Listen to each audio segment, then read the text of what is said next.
Yes. Okay.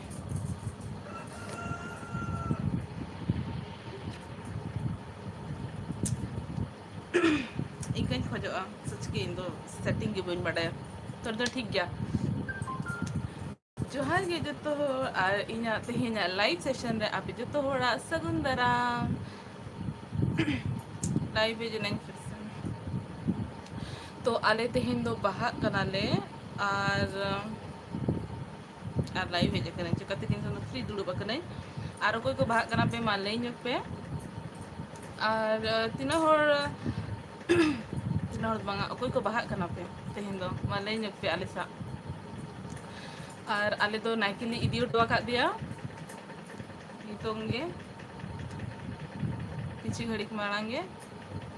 और कमी को तो ना चाबा कना ओड़ा रेना दो और आले हम जतो फुटचाइनाले और कुड़ी को जहाँ तिना हेना बोना चे जहाँ तेहेन बन बाहा कना एखान आपे दो नितो खन के सपड़ा एहबो पे चिकाते कि ना 4 बजे ते दर खन सपड़ा हुई पे जोहार गे देतो जोहार गे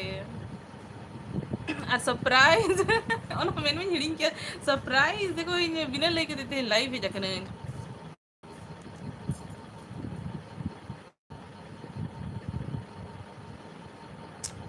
गान गियन बाहा ने गान गियन और बाहा मा नोकाना जिनिस कना जे जहाँ मतलब अब प्रैक्टिस बावन प्रैक्टिसा और माने शर्मा रे मिधा के बन एनेजा एनखान दो हिडिंग गदो गया आदो होड़ नेलते दो साब गोद का ओना स्टेप्स को जहाँ तहना ओना रिया है जे balm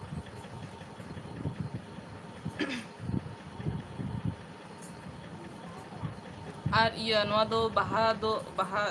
no fagun bonga rebon baha bonga heche baha bonga no do menabon ar parab do alobon menma adi hor nyela kat kuin baha parab menabon to baha parab do tabon mang kana no do bonga buru ria katha kana ar niya baha bonga jhoge abo santal samaj do kuri ko do matlab iya gya ko allowed gya ko jaher re chara bolon lagi do actually नो बाहा बोंगा दो मना आबो संतारे दो मतलब new year हिसाब ना कना मतलब प्रथम ये बोंगा बुरु कना तबन ना बांग प्रथम दो कना माग हुइन दो मांग दो अभी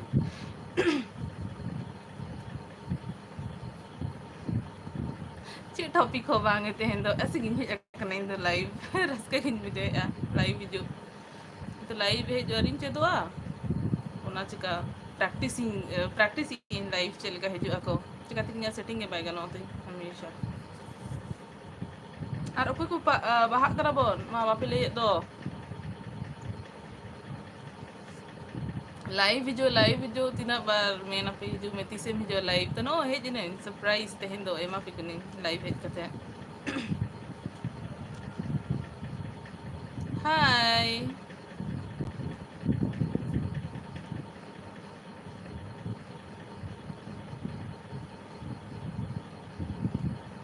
अर्जेंट को बनोड़ा लाइव वीडियो में अर्जेंट हो बनोड़ा सॉरी के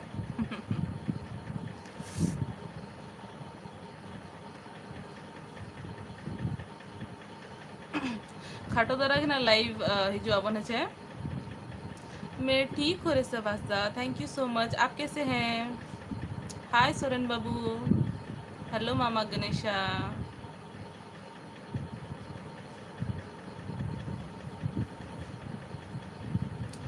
और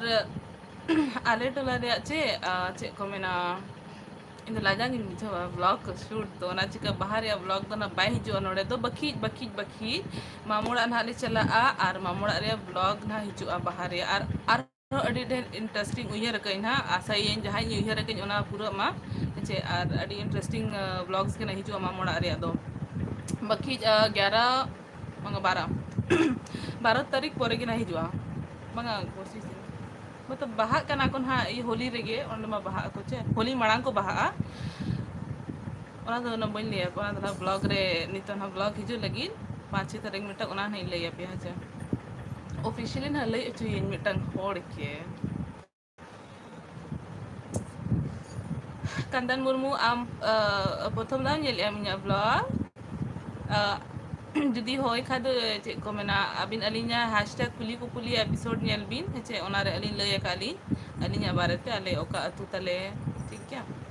ओना अबिन नेल बिन अच्छा कुली की लिंक बिन लय बिन कनाली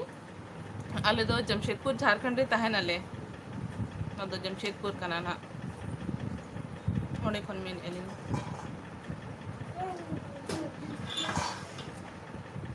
नितुम दो अतु अतु भागी हुई कना आर दिसोम बहा मना हने 8-9 तारीख सेट कना हुईआ आर इया चे को मेना बाहा बुंगा आर सोरहाय बुंगा रे दो मिसिरा को आर हपन एरा को दो नेता लगती गे है चे एनखान जहारिन मिसिरा को चे हपन एरा को जावाया कना कना उनको दो नेता को मा निया बाहा बुंगा आर सोरहाय बुंगा रे दो जोहार गे तुलसी अरे लोगो लोगो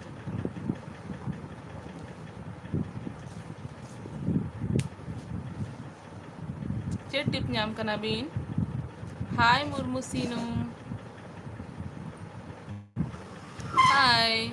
एली बाहा मैंने कहा था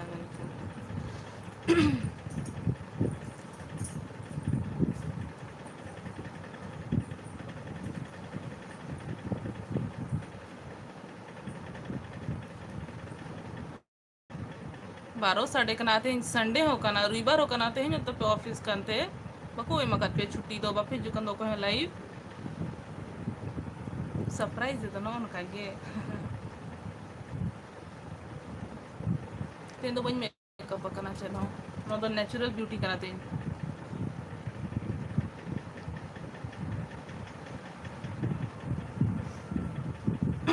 नवा गे तीन ट्रेडिशनल ड्रेस दो और ओना दो सीधा इन अयु उतरिंग हरोगा हिजुई ना नेक्स्ट जहाँ तीस ना ये इंचे दो पक्का हिजुई ना ट्रेडिशनल ड्रेस रे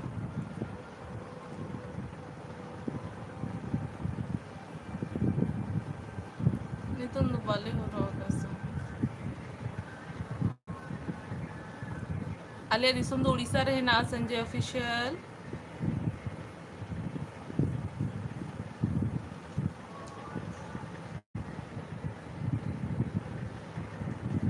हाँ एहोप में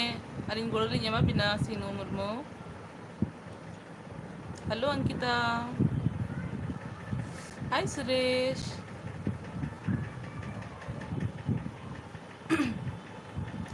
बाहा सेरेन हाँ चला कना आरोना इन तो कॉपीराइट हिक दो अच्छा मांग दो जहाँ को लाइव है ना पीना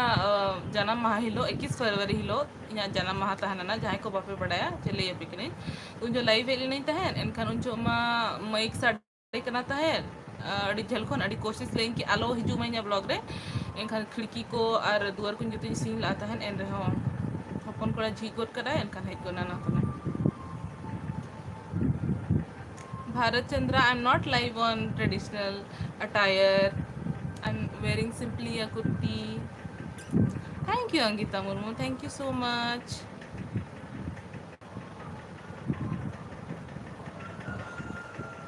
ब्लॉग ना बिना दुनिया ब्लॉग रे ना इन ट्रेडिशनल ड्रेस हरक कते ट्रेडिशनल साड़ी हरक कते हिजु इन हां आलो प्यार नी दो अपने आप अड़ी मतलब ब्यूटीफुल की जलो इन ट्रेडिशनल ड्रेस रे तो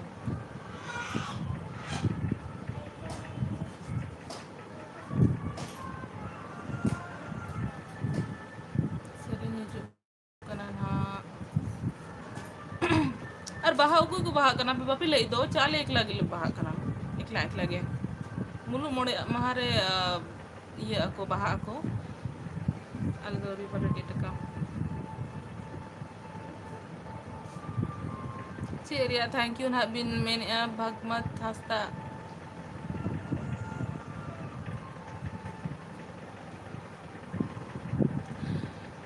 तो आर तेहन कुली गोद पे है आर कोई सा लाइव हिजू मन आपे नाम कना पे ओना हो लई गोद पे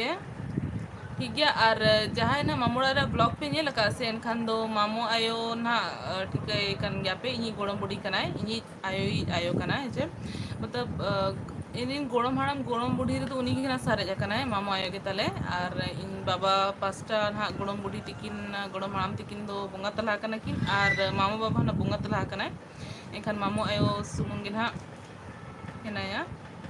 एनखान इन बुझाइन तहें कि उनी सा मिद लाइव इन हिजुआ जखन हा बाहरे मामोड़ ले चला उन जो जुदी ओंडे मतलब ये को मतलब माइक को बाको चालू का खान दो आधा रे चालू का को माइक को नींदा बेड़ा दो आ नींदा बेड़ा के ना लाइव में हिजुआ दिन बेड़ा में उनी फ्री हो बाय दुलुप कोय कोशिश अली ठीक है उन आशा तालो पे दो कहा बस कोशिश अली मतलब उहर कना कि आज सा लाइव इन हिजुमा और नेल के ना तिना पूरा कना उना उहर तई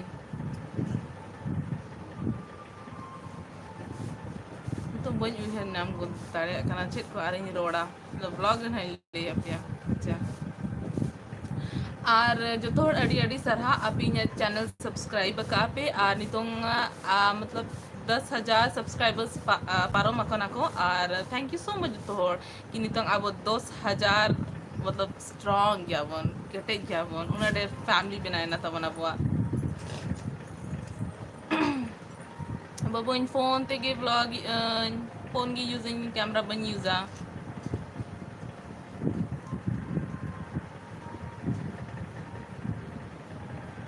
तीन बहा कनाले बाबू चिल करे चला इन मसले में तुरंडी पता कंदन मुर्मू 3 मार्च करंडी करंडी रे इधर चो मैं करंडी हो पहले तेंगे बहा कना को ऐसे दिसोम बहा मा ये कोना कना नो कोना कना चे आठिया नो को इनका बाकी इन करंडी बहा के चला के मैं चला मतलब 25 साल हुई ना इन करंडी बहा रे बाधा गिन चलाना था है मिदा तो नेनेल गे ओना तो हुडिंग धाराñ चलाना और मिदा तो 12 रे शायद चलानी था 12 रिंग चलाना था करंडी बहा हाय सगुन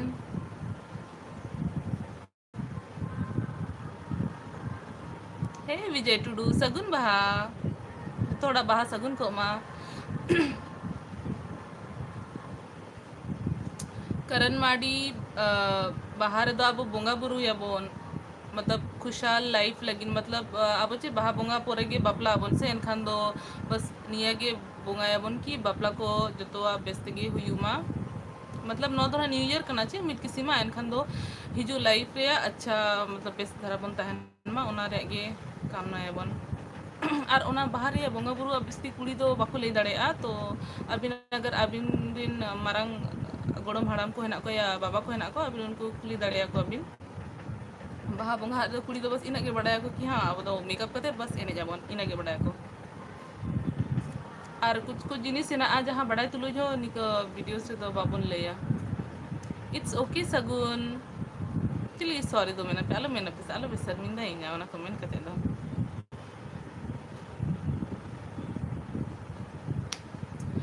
ट्रैवल ब्लॉग्स पे ना हमसे एनखान दो ढेर से ढेर सिनेमैटिक शॉट हताव का एकदम ठीक बुझा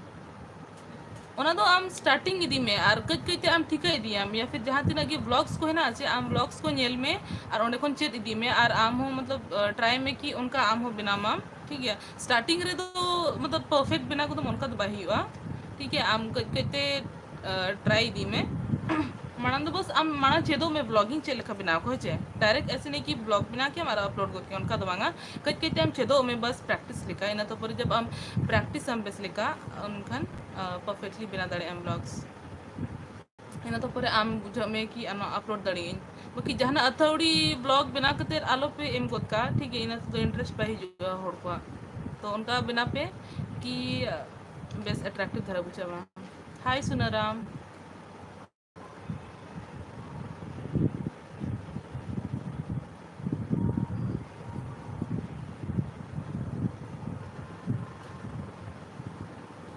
और बाहा बोंगा रे मतलब ओड़ा रे मा बस निये कन कि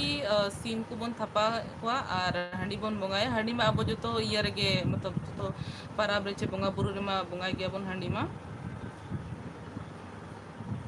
ठीक है सगुन मुर्मू हाय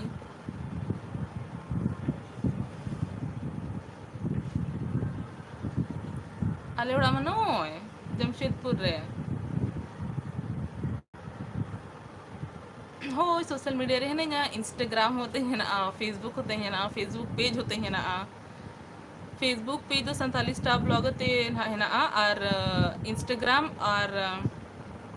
फेसबुक दो ना पिंकी हासदा पिंकी अंडरस्कोर हासदा इनका कते ना नाम पे और डिस्क्रिप्शन रे हेना लिंक आप ओंडे चेक दाड़े आप ओंडे चला कते डायरेक्ट हंडे चला पे इंस्टाग्राम अरे इंस्टाग्राम रे इना से उना ढेर पोस्ट ना लेकिन फॉलोवर तो तिंग कम गया को सुनरा तेहन ले बाहा कना ओना दो बाहा स्पेशल लाइव इन हेज कना हाय मनिक चंद्र हासदा नितों तो नाइके इदी उठवा का दिया एनखान मेना हापे का लाइव इन हेज ᱧᱚᱜᱚ आर जतो होड़ विश ᱧᱚᱜ कोआ बाहा बोंगा रेया तो बाहा बोंगा जतो होड़ा सगुन को मा आर जहाय बापला नेस ना नेडा कना उनिया बापला हो सगुन को मा जतो होड़ के बेस रबन तहन मा आलो बन हिस्सा सुया मा हिस्सा सुया कते चेहरा बा ᱧᱟᱢᱚᱜᱼᱟ ठीक गया और जो को मांग चे इन उहर तेदो कॉम्प्रोमाइज सानताड़ा चे ये कना मतलब वर्ड हजुआ ओना तो बन बड़ा ठीक है कॉम्प्रोमाइज बुझे पे चे समझौता टाइप ना इनका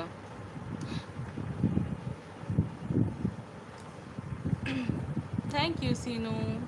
सीनू हम 3 साल के ना मसले योग में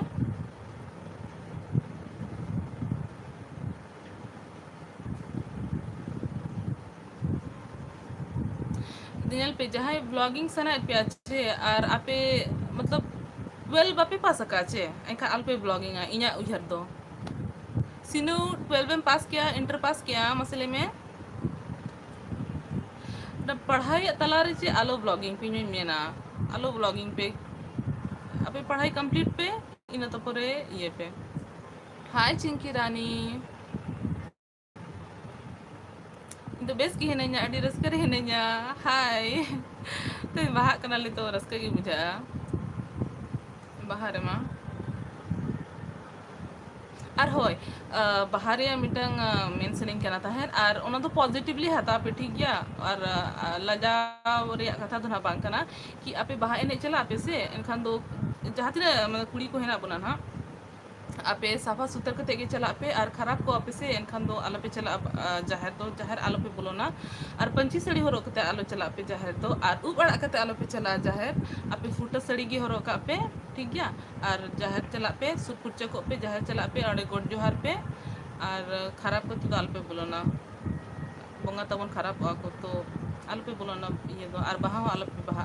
आपे बाहर एने दड़े आपे माने जहार जुदी पेरे냐 कि जाहिर दो आलो पे बोलो ना अच्छा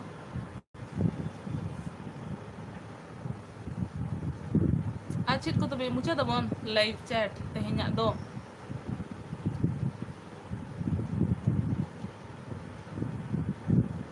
अले एने जले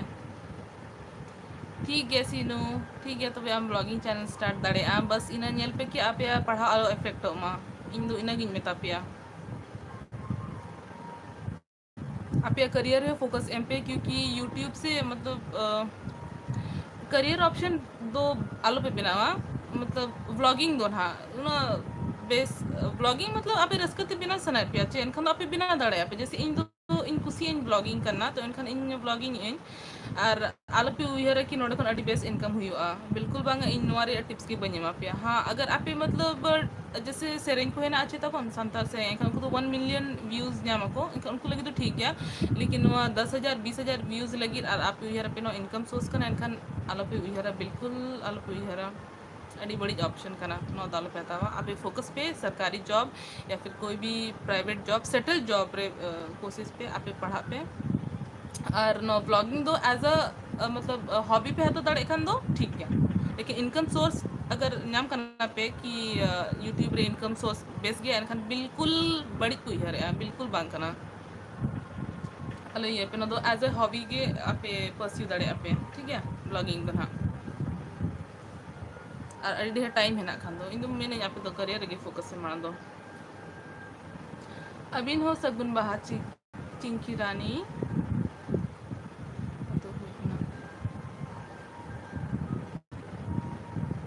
रायरमपुर अड़ी अड़ी मांगे ना बाबू रायरमपुर तो होय प्लान अलिंग बाबू लेकिन अलिंग नाम करना लिंग की अलिंग अलिंग मतलब खुद को अलिंग स्पॉन्सर मलिंग लुखिरी जामा उड़ा रहे मैंने उन्हीं वाले ही बोल लिया का देखी थे लाइव वीडियो को नहीं अलिंग मतलब अलिंगा निये उइहर कना से जॉब नाम वाली इसके बाद अलिंग अलिंग खुद का जहाँ से ना ट्रिप अलिंग खुद गिलिंग प्लान मा और खुद गिलिंग स्पॉन्सर मा अलिंग बाबा पुसे ते जहाँ से बादारान सनन कना बहलदा खन चांदो हसूर से चला हुआ और ओंडे खन कम से कम 5 किलोमीटर अंदर खड़ हुआ आले अतु दो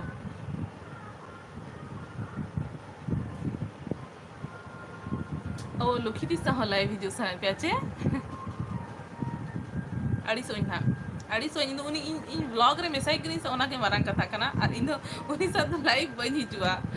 क्योंकि आप उन्हीं के ज़्यादा दुलड़िया पिन्या दुलड़ के बांगा मतलब सच की उन्हीं इनको डेहर चढ़ा की खान क्या इन दो पापी नहीं लगे इनकंते हाय हेमरोम बकुल प्रोडक्शन नोआ ना अगर ओना माइक ना आंजम ᱧᱟᱢ ᱟᱠᱟᱫ सर हानुई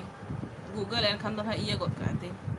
मारन दो उनका गे आंजम ᱧᱟᱢ गोद के इसके बाद आते के बोल देना लाइव सेशन हो इसके बाद ओना हो कॉपीराइट तम भेजना ओना चिका ओना वीडियो अपलोड हो अपलोड दा डायरेक्ट डिलीट करें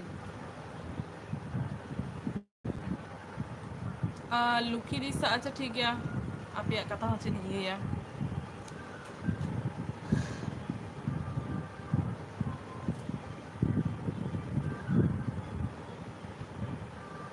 चलो की दिस होना लाइव रे चेष्टा एलिंग हा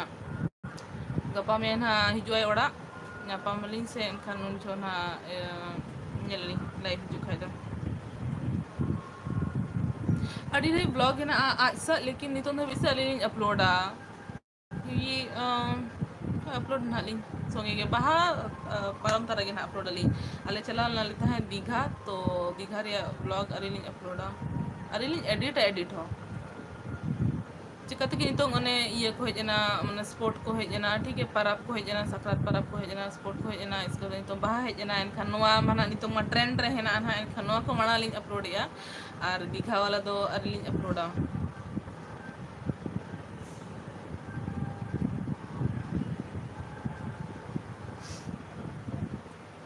ठीक है अले अले तो ना निये थालिंग चला जे एनखान दो ना इये एम का लिंग ठीक है लोकेशन ना जीपीएस लोकेशन ना लिंक ना एम का ᱨᱚᱲ ᱫᱚ ᱪᱮᱫ ᱦᱚᱸ ᱵᱟᱭ ᱦᱩᱭᱩᱜᱼᱟ ᱪᱮᱫ ᱦᱤᱡᱩᱜ ᱟᱯᱮ ᱦᱮᱡ ᱦᱚᱸ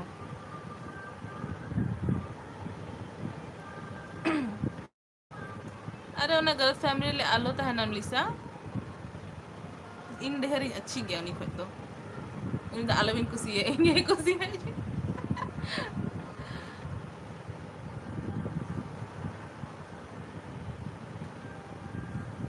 बोरिंग गया से अब तो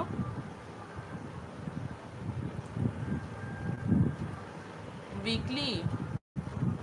हाँ वीकली एक मिट्टांग हिजू मा ओना गे अड़ी मारंग कथा कना लेकिन जहाँ नगी जो चे माने अट्रैक्टिव तरह हिजू मा कि जहाँ हो इंटरेस्ट हिजू माता उनिया नेल रे ठीक है ऐसे नहीं कि हाँ बस वीडियो ऑन कर अबिन ठीक है वीडियो कैम ऑन कर अबिन और जहाँ गे सामने रे हिजू कना बस ओना गे अपलोड को दे उनका तो बांगा अट्रैक्टिव तरह बिना करने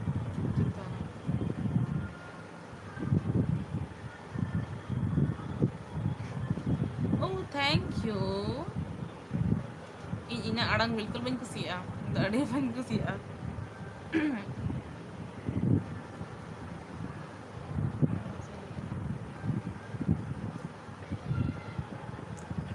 ᱟᱨ ᱪᱮᱫ ᱠᱚ ᱨᱚᱲ ᱥᱟᱱᱟ ᱞᱤᱫᱤᱧᱟ ᱦᱤᱲᱤᱧ ᱠᱮᱜᱼᱟᱹᱧ ᱱᱤᱛᱚᱝ ᱫᱚ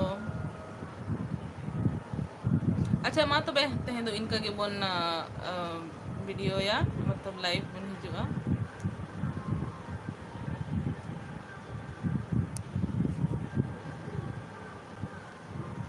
लीजा रोटी या चाय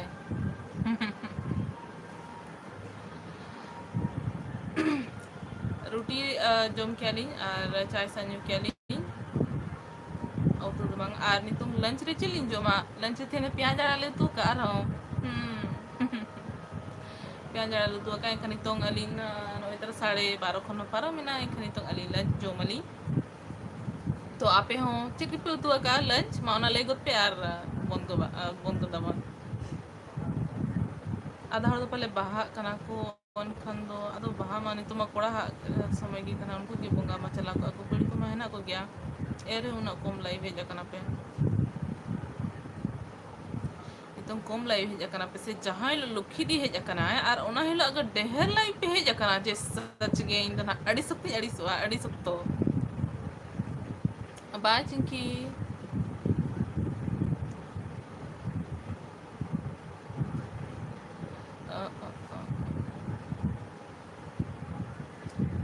मा तबे सलाम को बाहा सगुन को मा और जो थोड़ बेस्ते गे बोन तहन मा तबे तेहना लाइव सेशन दो इन नोडे गिन मुचादिया आसाइन आपे कुसियात आपे आ जुदी बोरिंग बुझा के कान पे आपे अनलाइक एम दो आलो पे हिड़िया बखी आपे मीन कमेंट तो आलो कोरा पे हेचे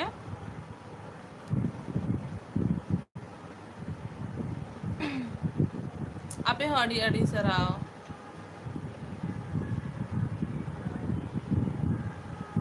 हो ठीक गया चलो तबे तेहन दो मुचादी इन अब लाइव और होना लाइव हिजू और आपे हो जो थोड़ हेगु पे नेक्स्ट टाइम खोज ना कम्युनिटी पोस्ट रे एम कइन ना ठीक है और ओने नेल पे ना कम्युनिटी पोस्ट अब मतलब कम्युनिटी पोस्ट आपे चेक का तहन पे ठीक है ओने अपडेट्स को एम बड़े और इंस्टाग्राम रे पापे फॉलोइंग करना इनखान ओने ना अपडेट ना बिल्कुल हो बापे ठीक है और फेसबुक रे तो माने इन दो अड़ी कम गी हिजू ठीक है और ओने तो रोड हो बस्ती बन रिप्लाई को क्योंकि आधार बा ठीक है तो आपे बाय सुनाराम चलो तबे मुचा दी हेचे कथा दो बाय तो पागो गया तबे जो तो को जोहार गे